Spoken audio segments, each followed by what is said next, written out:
Sajjala Ramakrishna Reddy party ఆఫీస్లోకి రావద్దంటమే కాకుండా ఆయన కోటరీలో ఆయన చెంచాగాళ్లతో ఏం మాట్లాడించినాడు. వాడు కారుమూరి వెంకటరెడ్డి నన్ను రౌడీ షీటర్ అంటాడు. హైకోర్టు ఏం చెప్పింది, అనిల్ మీద రౌడీ షీట్ లేదు, గొప్ప చదువుకున్న వ్యక్తి, సమాజంలో అటు ఎందుకు చేస్తున్నారు మీరు, ఎవరు నిన్ను రౌడీ షీటర్ అందంటే మీడియా అన్ని పేర్లు ఇచ్చిన 12 మంది పోలీస్ ఆఫీసర్స్కి మెమో ఇచ్చింది. అది కారుమూరి వెంకటరెడ్డి ఎందుకు మాట్లాడినావురా బాబు, నా గురించి నీకేం సంబంధం, నువ్వు నా ఇంటి వెనకడు కూడా పక్కన వెనకలుడువా, నేను రాజకీయాల్లోకి వచ్చేసరికి నువ్వు బచ్చాగానివి, ఎట్టారా నీ సంగతి, ఎందుకు మాట్లాడినావు అంటే వాడు ఏం మాట్లాడాడంటే, వాడు మాట్లాడింది రికార్డింగ్ ఉంది చెప్తానండి, ఎందుకు మాట్లాడినాడు అడిగింది.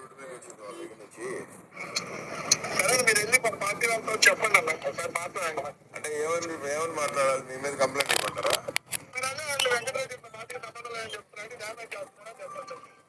కాదనా, ఇప్పుడు మీరు దయచేసి నా నాకన్నా నేను పార్టీకి విరుద్ధంగా ఈ రోజు మాట్లాడాలి. ఇన్ని సంవత్సరాలు నేను ఇన్ని డిబేట్స్ మాట్లాడినప్పుడు నాకు ఎవరో కూడా ఇదిగో నా పార్టీకి ఇది కాదు అని నాకు ఎవరు చెప్పలేదు. ఎందుకంటే ఏదైనా ఉంటే చెప్తారు. అంటే మీకు గైడ్ లైన్స్ ఉన్నాయనా, గవర్నమెంట్ అనిల్ కుమార్ మన పార్టీ కాదు, నువ్వు మాట్లాడు, వారికి మనకు సంబంధం, మీకు ఎవరైనా చెప్పారా? నేను అందుకే అడగండి అన్న, గైడ్ లైన్స్ ఉన్నాయా లేదా మీరే ఒకసారి అడగండి. కాదన్నా, మీకు ఎవరైనా చెప్తే చెప్పండి, నేను మీరే ఒకసారి అడగండి అన్న. కాదన్నా, మీరే ఒకసారి అడగండి. మీకు గైడ్ లైన్స్ మా మీడియా సెల్ శ్రీహరి గారు చూస్తారు, ఓకేనా, పెద్దలు గారు మెయిన్, మీరు ఒకసారి అడగండి. అవునన్నా, సజ్జలలో మీకు చెప్పినారా పార్టీ అనిల్కి మనకి?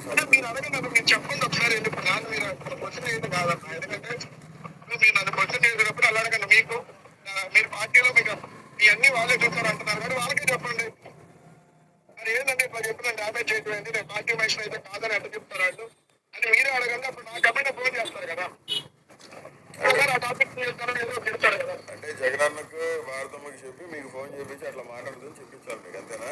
నేను అట్లా అనలేదమ్మా, మీ పార్టీలో ఎవరో చెప్తారు, మీ పార్టీలో అన్ని వాళ్ళే చూస్తారని చూస్తున్నారు కదా. అవునా, వాళ్ళ నుంచి వేరే వాళ్ళకి చెప్తారు కదా, వాళ్ళు మీరు చెప్పేది ఎలా ఉందంటే, మీరు నాకు చెప్పొద్దు, మీరు బయట చెప్పండి, వాళ్ళు నాకు చెప్తారు. ఇప్పుడు జగనన్న మీకు చెప్పాలా లేదా భారతం మీకు ఫోన్ చేసి చెప్పాలా, అంతేనా? నేను అసలు మీరు నాకు ఫోన్ చేసేది అడగటమే రాంగ్ అంటున్నా. ఏం రాంగ్? మీరు నాకు సంబంధం లేదు పార్టీ కదా, ఎవరో చెప్తారు కదా, అడగటమే రాంగ్ అంటున్నారు. అవునన్నా, ఇప్పుడు మీరు మాట్లాడారు కాబట్టి అడుగుతున్నా. అది మీరు నా మీద ఉంటే మీరు వాళ్ళ దగ్గర చెప్పండి అన్న, వాళ్ళ దగ్గర చెప్తే వాళ్ళ గైడ్ లైన్స్ ప్రకారం పనిచేస్తున్నాయి. పార్టీ గైడ్ లైన్స్ దాటి నా వ్యక్తిగత నిర్ణయాలు ఏది నేను ఏదో తీసుకోడు నాకు అవసరం ఏమవుతుంది. సో అందుకని మీరు అడగండి, మీరు చెప్పించండి. మా మనిషి గారి బాధ్యత చెప్పింది, లేకపోతే మా మనిషి అని పోతాం ఏమన్నా దాంట్లో. క్లియర్గా అతను చెప్పింది ఏంది రికార్డింగ్లో, పూడి శ్రీహరి అనేవాడు చెప్పిండు, సజ్జల అనేవాడు చెప్పిండు, వాళ్ళు చెప్తే వాళ్ళ ఇన్స్ట్రక్షన్స్ బట్టి నేను మాట్లాడినా అన్నాడు. నేను రౌడీ షీటర్నంట. బోరుగడ్డ అనిల్ కుమార్ అనేవాడు లండన్లో పీజీ చేసినాడు. మా నాన్న చనిపోయినాక నేను ఇక్కడికి వచ్చి జగన్మోహన్ రెడ్డి గారి కోసం కష్టపడినా. సెంట్రల్ రాజకీయాల్లో, కేంద్ర రాజకీయాల్లో కీలకమైన వ్యక్తిగా ఉండి కేంద్ర మంత్రులు నా ఇంటికి వచ్చిపోతారు.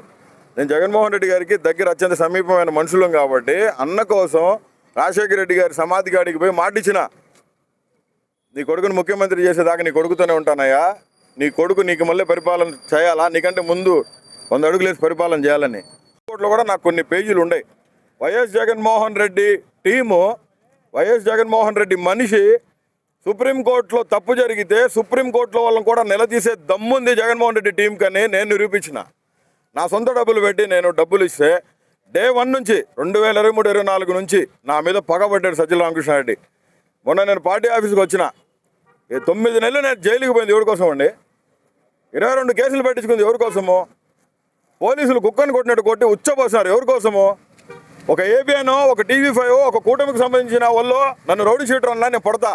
సొంత పార్టీలో ఉన్నవాడు, నిన్నగాక మొన్న కళ్ళు తెలిసినాడు బచ్చాగాడు, వాడు నన్ను రౌడీ షీటర్ అని మాట్లాడతాడు, వాడితో వాడు మీడియాలో పోస్ట్ చేసుకున్నాడు. వాడు నేను 2 దినపత్రికలని పొద్దున్నే సాకిలో పెట్టేది దేనికంటే బోరగడ్డ అనిల్ అనేటటువంటి ఒక రౌడీ షీటర్ని వైఎస్ఆర్ కాంగ్రెస్ పార్టీకి అంటగడుతూ వీళ్ళు రాసినటువంటి బోరుగడ్డ అనిల్ అనేటువంటి రౌడీ షీటర్ అంట. బోరుగడ్డ అనిల్ కుమార్ లా చేసిన వ్యక్తి, జగన్మోహన్ రెడ్డి కోసం రాజకీయాల్లో ఉన్న వ్యక్తిని. అలనాటి క్రిస్టియన్, నేను బైబిల్లో దావీదు మహారాజు నాడు దావీదు వల్లే అన్న పరిపాలించాడని చెప్పి 10 సార్లు చెప్తా. ఇప్పుడు కూడా చెప్తా. జగన్మోహన్ రెడ్డి ప్రియ శిష్యుడు కానీ ఇక్కడ కూర్చున్నాం, నేను నా భార్య. నేను మొన్న 20 రోజుల క్రితం పార్టీ కాడికి వస్తే జగన్మోహన్ రెడ్డి గారు ఉన్నప్పుడేమో పార్టీ పిలిచారు. నేను ఇక్కడికి వచ్చి ఒకళ్ళ మీద అరవడం జరిగింది. ఎందుకంటే నేను తప్పు చేయాల. నేను ఏ పొద్దు పైరువీలు చేసుకోవాలా. జగన్మోహన్ రెడ్డి కోసమే రాజకీయాల్లో ఉంటా. ఏడైనా చచ్చిపోతా. జగన్ అన్నే నాకు గురువు, రాజకీయ దైవం నాకు గురువే జగన్నే. సజ్జల ఏమంటాడు, జగన్మోహన్ రెడ్డి గారు ఉన్నప్పుడేమో నువ్వు నా బిడ్డ లాంటివి, నువ్వు పార్టీకి చాలా పెద్ద షర్టు, నీకు ఎందుకమ్మా అని చెప్పి వాటర్ బాటిల్ ముద్దేసి ఇచ్చి కాఫీ చేతిలోకి ఇచ్చినాడు. మొన్న 20 రోజుల నాడు పిలిచాడు, సల్లామద్దు ఫోన్ చేశాడు, వచ్చిన అడ్వకేట్స్ని పెడతామా నీల్, నువ్వు రామ్మా అంటే ఎవరినన్నా ఒక పర్మనెంట్ కరెక్ట్ అడ్వకేట్ని పెట్టండి, నాకు ఆల్రెడీ కౌన్సిల్ ఉందని చెప్తే, లేదు నువ్వు గుంటూరులోనే ఉన్నాగా ఒకసారి ఇచ్చిపోమ్మా అంటే నేను వాయిదాకి వచ్చినప్పుడు వచ్చి కలసం జరిగింది. ఏడే ఆపారు పార్టీ ఆఫీసులో, నాకు ఎవడు ఆపడు, ఏడాపరు పులిందులు ఆపరు, మన స్టేట్ పార్టీ ఆఫీసులు ఎక్కడ ఆపరు. నా గురించి అందరికీ తెలుసు, నేను అత్యంత సమీపమైన దగ్గర మనిషిని రాజశేఖర రెడ్డి కుటుంబానికని. ఇక్కడ ఆపారు, పైకి పోయినా, పైన ఉన్నాడు, చూశాడు, నన్ను చూశాడు, కూర్చోమ్మా 2 నిమిషాలు అన్నాడు. గంట అయింది, 2 గంటలు అయింది, 3 గంటలు అయింది, 3:30 గంటలు అయింది. 3:30 గంటలకు బయటకు వచ్చిండు ఆయన రూమ్లోంచి. ఆయన పక్కనే వాష్రూమ్ ఉంటుంది, వాష్రూమ్లోకి పోయి వస్తా అంటే కనపడదాము, చాలా లేట్ అయింది, అన్నం కూడా తినలేదు నా పొద్దుకి. అన్నం తినడానికి కింద పోతే అన్నం అయిపోయింది. నేను అడిగిన, పార్టీ కార్యకర్తలు వచ్చిన వాళ్ళకి భోజనాలు పెట్టారు కదా, చేయరా మరి భోజనం పోతే అట్టగానే అడిగినా, నా బాధ్యతగా అడిగినా. నా పార్టీ ఆఫీస్ అంటే నా ఇల్లు ఇది, నా ఇల్లే అది. నేను అడిగితే లేదన్నారు, సరిపోయి కూర్చొని ఆయన వచ్చాడు, అన్న అని విష్ చేద్దామని పోయినా. పోతే ఎదురుగా వచ్చి ఎవరు నువ్వు అన్నాడు. ఎవరబ్బా నువ్వు, ఎవరు అన్నాడు. నేను ఇడికన్నా మైండ్ పోయిందేమో అనుకున్నా, ఇడికన్నా మైండ్ ఏమైనా దొబ్బిందేమో అనుకున్నా నేను. అన్నా నేనే నా బోర్గాడ్ అనిల్ అన్నా అంటే, లేదు గుర్తుపట్టలేదులే, అందరూ వచ్చి ఎమ్మ తమ్ముడు బాగున్నావు అని చెప్పి అన్న అందరూ పరామర్శించి పోతున్నారు, నువ్వు గుర్తుపట్టలే నన్ను. నువ్వు రమ్మంటేనే కదా నేను పార్టీ ఆఫీస్కి వచ్చింది, నువ్వు ఎవరిని అడ్వకేట్ని పెడతా అంటేనే వచ్చింది. నేను వచ్చా, మళ్ళీ 40 నిమిషాలు కూర్చోబెట్టాడు, 4:30 గంటలు కూర్చున్నాక లోపలికి పిలిచిండు. ఎవరిని రానియొద్దన్నాడు, పోయినాం, లోపలికి పోయినాం, కూర్చోబెట్టినాం. ఎందుకు వచ్చినావు అమ్మా అన్నాడు. పార్టీ ఆఫీస్లో నీకేం పని అన్నాడు. పార్టీ ఆఫీస్కి నువ్వు ఇంక 20 నుంచి రావద్దని చెప్పిండు. అడ్వకేట్స్ కూడా నీకు పెట్టలేమని చెప్పిండు. అంటే 9 నెలలు జైలుకి పోయి 22 కేసులు పెట్టించుకొని 16,000 కిలోమీటర్లు తిరిగి పీటీ వారిని లెట్టేశారో మీకు తెలుసు కదా. నేను ఎన్వి రమణ మీద కంప్లైంట్ వేసినా, నన్ను సుప్రీంకోర్టులో పిటిషన్ వేసినా అని చాలా ఆర్గనైజ్డ్గా క్రైమ్ని నా మీద రుద్దేదానికి ప్రయత్నం చేశారు.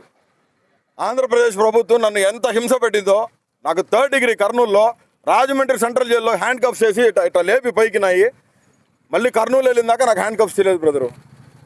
చచ్చిపోతానేమో అనుకున్నా, అయినా పర్లా పార్టీ కోసం, జగన్ అన్న కోసం నేను ఏ పొద్దు గడప దొక్కి 1 రూపాయి తీసుకుందిలే, పైరువి చేసిందిలే, జగన్మోహన్ రెడ్డి గారే సాక్ష్యం. ఈ విషయాలన్నిటినీ నేను అన్నదాకా పోనీయకుండా కప్పి పెడతా ఉన్నారు. నాకు జరిగిన అన్యాయానికి నేను ఇక్కడ నన్ను అవమానించాడు. మా చెల్లెళ్ళు 5 చెల్లెళ్ళు, నాకు ఇద్దరు డాక్టర్లు, 3 ఇంజనీర్లు ఉన్నారు. నా 2 చెల్లెళ్ళు చాలా పెద్ద ఫ్యామిలీస్ని రిప్రజెంట్ చేసే ఫ్యామిలీస్కి ఇచ్చున్నాం. ఎవరు వాళ్ళు? హౌసన్ మినిస్ట్రీస్, ఏసన్న గారి మేనల్లుళ్ళు. హౌసన్ మినిస్ట్రీస్ అంటే మీకు తెలుసు కదా,